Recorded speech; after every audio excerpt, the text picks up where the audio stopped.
एक फ्रेंचाइजी का of course एक डिमेरिट भी है कि आपका सैंपल उसकी जो होस्ट लैब या मेन लैब या ओनर लैब या पेरेंट लैब है वहां तक पहुंचने में टाइम लगता है, उसके कारण से कई बार वैल्यूज आपका डिस्टर्ब आते हैं। तो ये कुछ ड्रॉबैक्स है, बट मोर ओवर अगर आप फ्रेंचाइजी मॉडल में जाते हो उसका फायदा भी होता है, ताकि आपका मार्केट रिसर्च और आपको नंबर ऑफ सैंपल्स डेली मिलना चाहिए वो आपको इजीली अवेलेबल हो जाता है। तो ये कुछ फायदे हैं, कुछ नुकसान है फ्रेंचाइजी मॉडल की।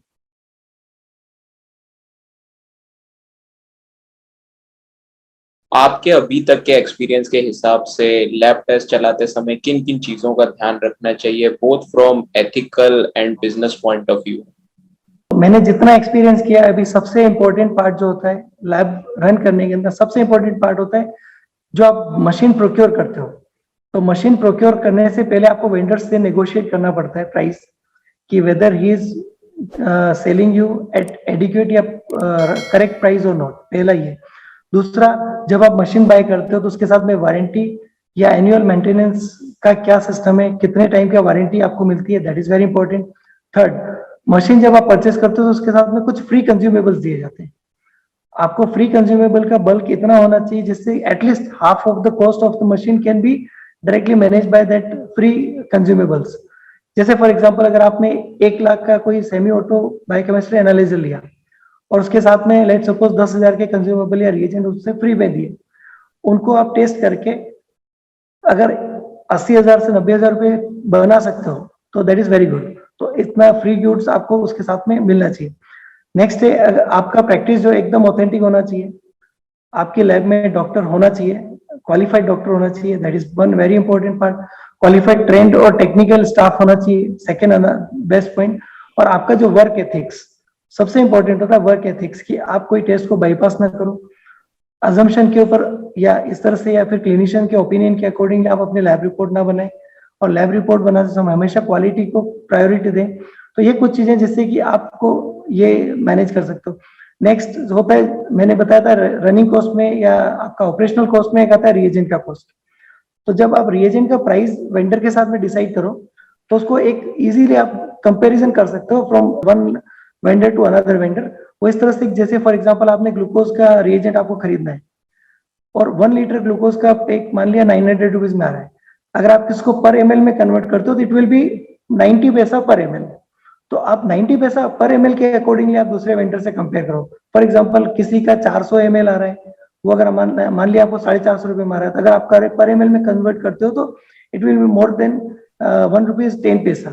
तो वो आपको कॉस्टली है, तो आप 90 पैसा में जाना चाहिए।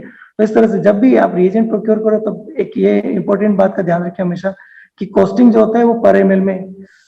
नेक्स्ट होता है आपका वेस्टेज फैक्टर। वेस्टेज कम से कम हो उसके लिए ये जरूरी है कि आपका रिपीटेशन ऑफ टेस्ट कम से कम लगे। और रिपीटेशन कम से कम लगाना पड़े उसके लिए इंपॉर्टेंट है कि आपका क्वालिटी कंट्रोल एकदम स्ट्रॉन्ग हो। डेली मॉर्निंग में क्वालिटी कंट्रोल रन करें। क्वालिटी कंट्रोल में अगर आपका machine, if you are satisfied, हाँ मैं सेटिस्फाइड हूँ अपनी मशीन से, अब मेरी जो भी मशीन रिजल्ट देगी वो एकदम परफेक्ट देगी, तो आपको रिपीट टेस्ट लगाने का हेडेक नहीं रहेगा। तो उसमें अगर क्वालिटी कंट्रोल प्रॉपर किया जाए तो आपका कॉस्ट एकदम बच सकता है। तो ये कॉस्ट कटिंग के कुछ फैक्टर्स हैं। और भी बहुत सारे फैक्टर्स हैं कॉस्ट कटिंग के जो कि हम लोग एक्सप्लेन कर सकते हैं 1 to 1।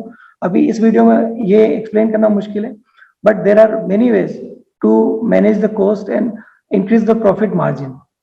और ये कुछ प्रिकॉशंस है जो कि आपको लैब मैनेजमेंट में रखना चाहिए।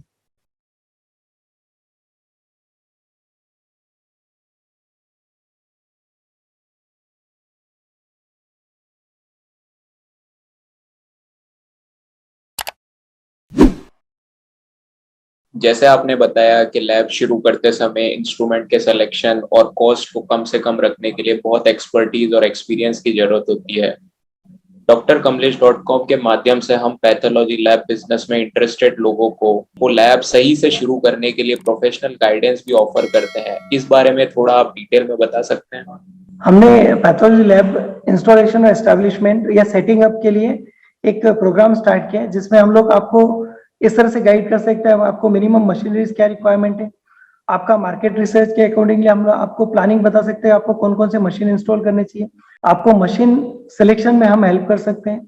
नेक्स्ट, मशीन सिलेक्शन में मिनिमम कॉस्ट आपको किस तरह से मैनेज किया जा सकता है वो हम हेल्प कर सकते हैं, एकदम प्लानिंग के साथ में। अगर आप प्लानिंग के साथ में एग्जीक्यूशन नहीं करते हो तो हो सकता है आपका 2-4 लाख रुपए एक्स्ट्रा वेस्ट हो सकता है। तो उसको किस तरह से बचाया जा सकता है, किस तरह से सेव किया जा सकता है, उसमें हम लोग आपको हेल्प कर सकते हैं।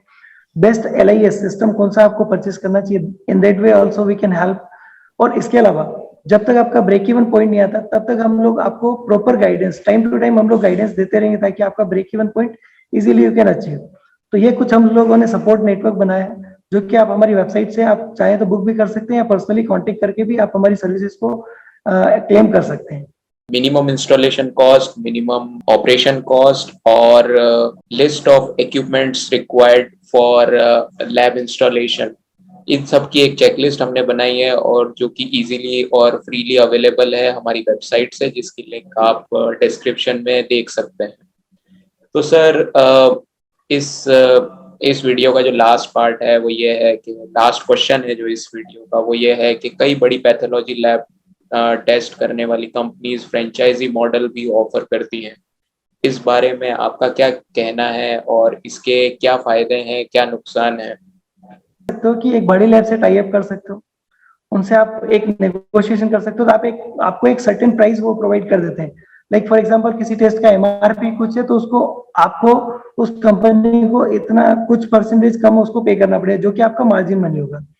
तो ये एक अच्छा कॉन्सेप्ट है फ्रेंचाइजी मॉडल, जिसमें कुछ बेसिक सेटअप आपको करके देना पड़ता है और कुछ बेसिक डिपॉजिट आपको उस लैब को देना पड़ता है, जो कि कॉर्पोरेट लैब्स होती है।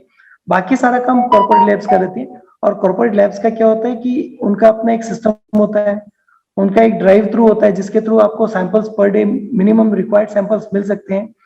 एक बार कई लोग ऐसा करते हैं, कई लोग इस मेथड्स को अडॉप्ट करते हैं, फ्रेंचाइजी ले लेते हैं, पहले 1 साल 2 साल चलाते हैं जब तक कि वो साइट एक पॉपुलर हो जाए।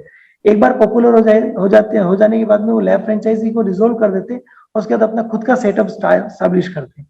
तो आपको मार्केट रिसर्च का हेडेक बच जाता है और ये सब चीजें बच जाती है। तो ये कुछ इसके बेनिफिट्स हैं। अगर इसके ड्रॉबैक्स के बारे में बात करें तो there are some legal compliances.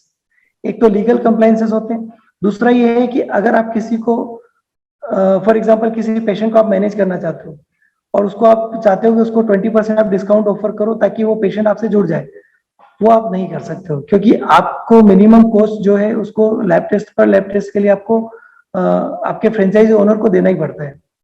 तो ये आपका एक डिमेरिट है। थर्ड डिमेरिट है कि आपका फ्रेंचाइजी ओनर है, उसका आपके ऊपर हमेशा सुपरविजन रहेगा, तो आपको सारा डेटा एवरी मंथ डेटा उसको आपको सबमिट करना रहेगा। डेट बहुत इंपॉर्टेंट है किसी भी लैब के लिए। उसको हम लोग ये जो टाइम लगता है, जो आपका सैंपल लिया उसके बाद में टेस्ट लगा, ये जो पूरा ड्यूरेशन कहलाता है, इसको हम लोग बोलते हैं प्री एनालिटिकल फेज। मीन्स आपका टेस्ट लगने के पहले का टाइम। अगर मान लिया फॉर एग्जांपल आपने शुगर टेस्ट करवाना है आपको, और अगर नॉर्मल ट्यूब में आपने सैंपल लिया है तो वो हर घंटे 7% के हिसाब से कम होगा। फॉर एग्जांपल आपका सैंपल मॉर्निंग 10 AM लिया गया है और अगर आफ्टरनून में 4 PM लगता है, अगर आउटसोर्स करना पड़ा आपको इन दैट केस, तो फिर क्या होगा, आपका जो शुगर लेवल है वो कम आएगा। इसी तरह से विटामिन B12 फॉर एग्जांपल आपका विटामिन B12 के लिए सैंपल आज लिया गया है, अगर उसको प्रॉपरली मैनेज नहीं किया गया और उसका टेस्ट कल लगा तो आपका B12 डेफिनेटली लोअर साइड पे आएगा। तो ये कुछ लॉस है कि आपका प्री एनालिटिकल टाइम अगर जितना कम हो उतना ज्यादा बेस्ट रिजल्ट आते हैं। कुछ टेस्ट हैं जो कि केवल और केवल फ्रेश सैंपल्स पे लग सकते हैं। अगर आपने उसका कुछ टाइम के लिए उस सैंपल्स को रख दिया, जैसे इलेक्ट्रोलाइट्स हुआ, सीरम बाइकार्बोनेट हुआ, ये कुछ टेस्ट है, या सीरम अमोनिया हुआ, ऐसे कुछ टेस्ट है जो कि इमीडिएटली फ्रेश सैंपल पे ही लगते हैं। अगर आपने आपका टेट अगर या फिर टर्न अराउंड टाइम बढ़ता है due to pre analytical time delay, तो फिर आपका उसमें क्वालिटी डिस्टर्ब होने के चांसेस भी होते हैं। तो इसलिए ये एक फ्रेंचाइजी का ऑफकोर्स एक डिमेरिट भी है कि आपका सैंपल उसकी जो होस्ट लैब या मेन लैब या ऑनर लैब या पेरेंट लैब है वहां तक पहुंचने में टाइम लगता है, उसके कारण से कई बार वैल्यूज आपका डिस्टर्ब आते हैं। तो ये कुछ ड्रॉबैक्स है, बट मोर ओवर अगर आप फ्रेंचाइजी मॉडल में जाते हो उसका फायदा भी होता है, ताकि आपका मार्केट रिसर्च और आपको नंबर ऑफ सैंपल्स डेली मिलना चाहिए वो आपको इजीली अवेलेबल हो जाता है। तो ये कुछ फायदे हैं, कुछ नुकसान है फ्रेंचाइजी मॉडल की। आई होप आपको ये वीडियो पसंद आया होगा। अगर हाँ तो आई रिक्वेस्ट प्लीज इस वीडियो को लाइक कीजिए और हमारे चैनल को सब्सक्राइब कीजिए ताकि हम और भी ऐसी यूजफुल वीडियोस बनाते रहें।